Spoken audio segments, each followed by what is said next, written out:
Good evening friends, welcome to our channel. ఎవరైతే మన ఛానల్ని మొట్టమొదటిసారిగా వీక్షిస్తున్నారో ఎవరైతే ఉన్నారో మన ఛానల్ని సబ్స్క్రైబ్ చేసుకోండి. సబ్స్క్రైబ్ చేసుకున్న వెంటనే బెల్ అనే గంటను ఆన్లో పెట్టుకోండి. బెల్ అనే గంటను ఆన్లో పెట్టుకోవడం వలన మన ఛానల్ని మొట్టమొదటిసారిగా మీరు వీక్షిస్తున్నందుకు ప్రతి ఒక్క వీడియో అనేది మీకు నోటిఫికేషన్ రూపంలో అందుబాటులో ఉంటుంది. మన ఛానల్లో పెట్టే ప్రతి ఒక్క అప్డేట్ అనేది మీకు నోటిఫికేషన్ రూపంలో అందుబాటులో ఉంటుంది. కాబట్టి ప్రతి ఒక్కరు కూడా మీరు ముందుగా చూడడానికి అవకాశం అనేది ఎక్కువ మోతాదులో కనిపించడం జరుగుతుంది. అదేవిధంగా వీడియో నచ్చినట్లయితే ప్రతి ఒక్కరు లైక్ కొట్టండి. వీలైన త్వరగా వీడియోను కూడా అందరూ కూడా షేర్ చేయడానికి ప్రయత్నించండి. ఇలా వీడియోను షేర్ చేయడం వలన వీడియో అనేది అందరికీ వెళ్ళిపోతుంది. ఎందుకంటే ఒక ఇన్ఫర్మేషన్ అనేది చాలామందికి రీచ్ అవ్వాలి. కాబట్టి ప్రతి ఒక్కరు వీడియోని అయితే అందరూ కూడా షేర్ చేయడానికి ప్రయత్నించండి.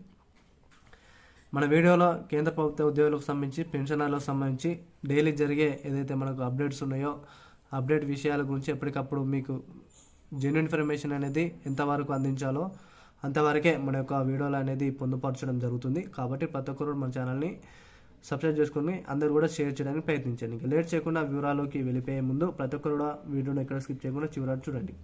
కేంద్ర ప్రభుత్వ ఉద్యోగులకు పెన్షనర్లకు డిఏ పిఆర్సీ అనేది 10 నుంచి 30% పెంపు కేంద్రం సంచలన నిర్ణయం. అయితే ఇటీవల వచ్చిన మనకు ఎయిత్ పే కమిషన్ ఏదైతే ఉందో 8వ వేతన సంఘం ఏర్పాటైన దిశగా ప్రభుత్వం అయితే అడుగులు వేయడం జరుగుతుంది. కేంద్రం ప్రవేశపెట్టిన ఈ యొక్క కమిషన్ ఆధారంగా ప్రతి ఒక్కరు మనకు ఏదైతే గవర్నమెంట్ జాబర్స్ ఉన్నారో గవర్నమెంట్ జాబర్స్ అదేవిధంగా పెన్షనర్స్ ఉన్నారో వీరికి సంబంధించి వారి జీతాలు అనేటివి చాలా వరకు పెరుగుతుంది. ఎందుకంటే ఎయిత్ కమిషన్ ఏర్పడినాక దాదాపు జీతాలు అనేది కేంద్ర ప్రభుత్వాలకు అయితే ఒక మంచి జీతాలు అయితే అందుకునే దిశగా ప్రభుత్వం అయితే ఒక కసరత్తు అయితే చేయడం జరిగింది. అయితే వీటిలో చూసుకున్నట్లయితే ఏదైతే ఎయిత్ పే కమిషన్ కింద వారి యొక్క జీతాలు ఫిట్మెంట్కు సంబంధించి ఉన్నాయో వాటిని 10 నుంచి 30% పెంచడానికి అవకాశాలు అయితే కనబడుతుంది. కానీ ఇదైతే మనకు 186% మనకైతే ఈ మేరకు కాకుండా అంటే మనకు దాదాపు 186% కాకుండా వీటిని మాత్రం 10 నుంచి 30% పెంచాలని అదనంగా ఇంకా అవసరానికి వస్తే దాదాపు ఇంకా 5% పెంచడానికి ప్రభుత్వం అయితే కసరత్తులు అయితే చేయడం జరుగుతుంది. ఈ విధంగా ప్రభుత్వ ఉద్యోగుల పెన్షనర్లకు అయితే డిఏ అనేది పిఆర్సీ అనేది భారీగా పెరగడానికి అయితే ఛాన్సెస్ అనేది 100% అయితే కనబడుతుంది. ఎందుకంటే మనం చూసుకున్నట్లయితే ఫిబ్రవరిలో బడ్జెట్ అనేది 2 విధాలుగా అంటే 2 దశలలో ప్రారంభించున్నారు.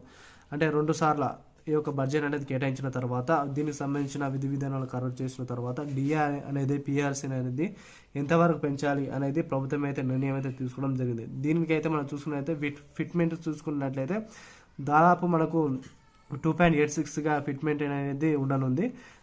ఫిట్మెంట్ అనేది దీని పరిగణలోకి తీసుకొని వీటిని లెక్కలోకి తీసుకున్న తర్వాత వీటి జీతాలు అయితే పెంచడానికి అయితే అవకాశాలు అయితే కనబడుతుంది. ఈ విధంగానైతే కేంద్ర ప్రభుత్వ ఉద్యోగులకు ఒక గొప్ప శుభ పరిణామంగా భావించవచ్చు.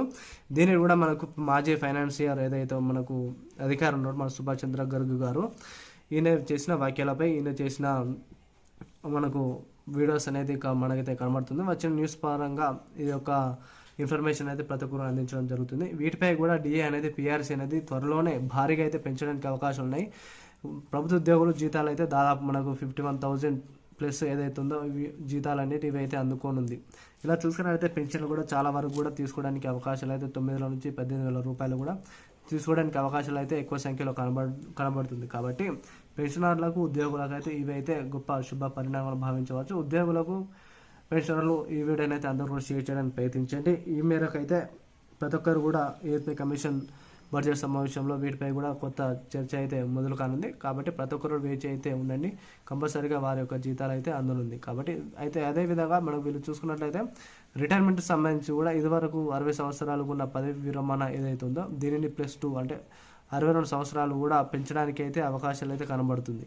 కాబట్టి ప్రతి ఒక్కరు కూడా ఈ యొక్క రిటైర్మెంట్ సంబంధించి పెంచడానికి అవకాశాలు కనబడితే ప్రతి ఒక్కరు కూడా మీ యొక్క కామెంట్స్ అయితే ప్రతి ఒక్కరు కామెంట్లో తెలియజేయండి. ఎంతవరకు అయితే ఇది